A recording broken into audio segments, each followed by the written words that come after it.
Hi again. As we're doing our real estate business, it's a really good idea to check in once a week to make sure that we're on track and that we're heading in the right direction. And so we've created this sheet that you can see on the screen here. It's divided into 3 parts and it's designed to have something for us to look at. Okay, what have we done over the last week? How are we tracking? And it gives us something to check every single week. The first part is about patch, basically the geographical area that we're in, what's happening there. The second part in blue is prospecting. What prospecting have we done in the last week? And it's set up in a few different areas that you can check off. And then finally, pipeline. What have we got in our pipeline?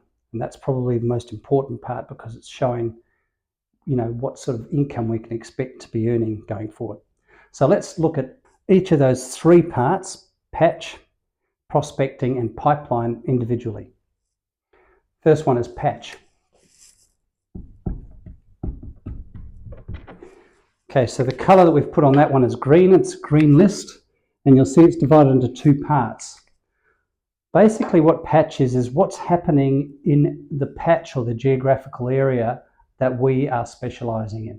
And it's really important that we know firstly the last 5 listings, 5 sales, and the last 5 listings in our patch. Out of those 2 things, the most important thing is the last 5 sales. As real estate professionals, we need to know what has sold in our patch recently and for how much for. Because if we're doing an appraisal in our patch, you can bet your bottom dollar that the vendor knows what the last 5 sales were. Getting this information can be tricky, sell prices. If something's sold under the hammer, it's important that we write down the auction time. We put that as a notification in our calendar so that we're watching the auction, whether virtually over the internet or whether we actually go and watch it. Or we ring up the agent, but it's really important that we know those sales. They can be tricky to find out, but it's our job really to go and investigate and find them. So the last 5 sales, the list from 1 to 5, and there should always be 5 sales in there. If one property sells, take it off the top of the list and pop a new sale down the bottom. Should always know the last 5 sales. The other side, the right-hand side of the green area, is the last 5 listings. Now that's really easy. We're just going to make sure we put notifications in TradeMe and realestate.co, your own company website, so that daily we're being told when there is a new listing in the area. So that's patch in a nutshell. Every week we need to know the last 5 sales in our patch and the last 5 listings. The next thing we're going to look at is prospecting. Okay, so we've looked at patch.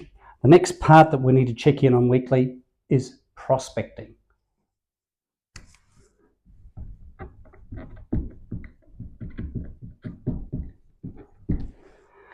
That's the blue area on the chart there, and we've put basically 6 parts to this. We'll go through each of those 6 parts now. Prospecting obviously is really vital, and if we can check prospecting every single week by this checklist, it really helps us to keep ourselves on track and to see actually whether or not we are actually proceeding as far as prospecting is concerned. The first one is a single box, and it's just asking how many people have you spoken to since last week? How many people in our diary? So every time you have a conversation, whether you're at a cafe, you mention real estate, you give someone a card, you make a phone call, that's a person. Just make a note of it. And you should be talking to 1 or 2 people a day at least. And if we spend a whole day maybe in front of a computer doing something like Campaign Track and we're not talking to new people, we're not really prospecting. So basically that box is saying how many people have I spoken since last week. To the right of that, we've got on Thursday, I door knocked 20 houses around this address. Now, this is called a 10-10-20. So obviously, if there's a house there that's recently sold, we should be door knocking 10, 10, and 20 on the other side of the road.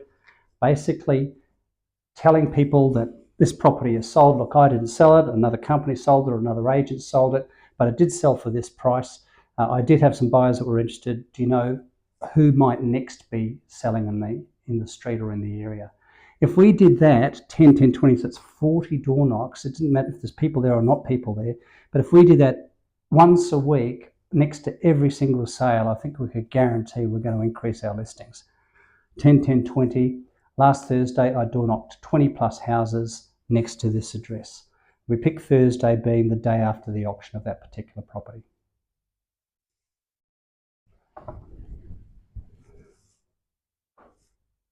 The next thing on prospecting is the prospecting / listing presentations I've given since last week. Now, practice makes perfect. When the All Blacks go and play a game of rugby, they've practiced it so many times before they play the game. Too many agents basically leave the practicing of their appraisals.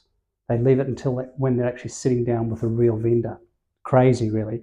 So if you can try and sit down with someone who's got potentially no intention whatsoever of selling their place. Sit down in front of them and say, look, I've just got an appraisal kit here. I'd really like to sit down with you, and if you could give me some feedback on my listing presentation, would really appreciate it. If we can get one of them out every week, can imagine how good we're going to be by the time we get to a real appraisal.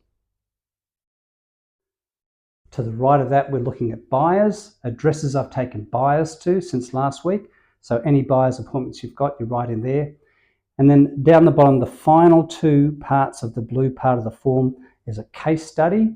We'll do another lesson on case studies, but a case study demonstrating how a successful sale in our company got a good price for the vendor. And the last part is the last flyer, which is a monthly thing.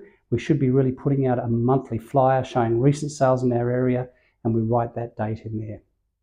So in summary, there's a lot to prospecting, but we should be doing it every week. This is a really good way to track it. The first thing, how many people we've spoken to since last week. The 10, 10, 20, the address that we've door knocked around last week. The listing presentations we've given in the last week. The buyer's appointments we've got. A case study example, and the date of last flyer. So that's what we've got to do. If we could do that every single week, there's plenty we can do, and this is a really good space for us to jot that down and to be accountable for ourselves. Okay, so we've looked at patch, we've looked at prospecting. The final part, the red part, is called pipeline.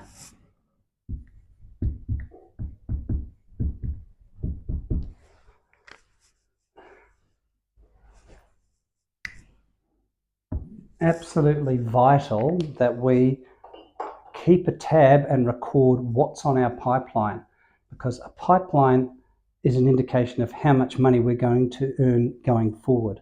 What we've sold is history, but what's in our pipeline is our future income. This is in two different parts. The left-hand side, we've got how many are on our weekly email database. We should be increasing the number of people that we're emailing out to in our weekly email.